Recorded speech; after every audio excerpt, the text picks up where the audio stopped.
Welcome to my YouTube channel Srivastava. जैसा खाए अन्न वैसा हो जाए मन। एक बार की बात है, एक बहुत बड़े महर्षि थे।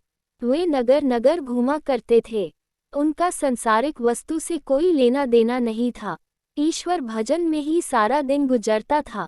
एक बार की बात है, वह एक राज्य में जाते हैं। राजा उनका बहुत अच्छे से आदर सत्कार करता है और उनसे कुछ दिन वहीं रहने की बात करता है। ऋषि मना करते हैं, परंतु राजा के आग्रह करने पर वह कुछ दिन के लिए वहां ठहर जाते हैं। कुछ समय बाद फिर वह राजा से राज्य छोड़कर जाने की बात कहते हैं, परंतु राजा उन्हें इस बार भी रोक लेते हैं। राजा के पास एक बहुत ही सुंदर मणि का हार होता है। ऋषि का मन उस हार पर आ जाता है। वे उस हार को चुराने की सोचते हैं। जब राजा सो जाता है तब ऋषि उनके कक्ष से वह हार चुरा लेते हैं। जब राजा को पता चलता है कि ऋषि ने हार चुराया है तो वो उनके पीछे सैनिक भेज देते हैं। ऋषि छुपते छुपते जंगल में पहुंच जाते हैं। भूख और प्यास के मारे उनकी हालत खराब हो जाती है।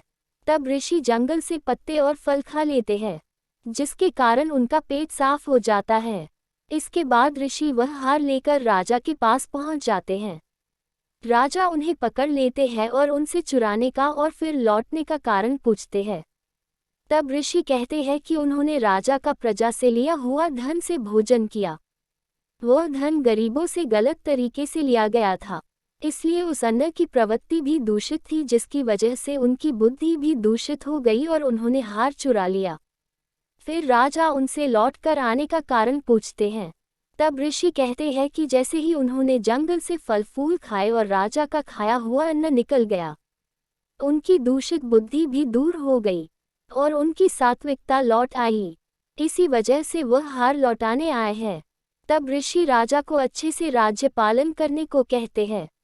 इससे यही बात साबित होती है कि जैसा खाओ अन्न वैसा हो जाए मन।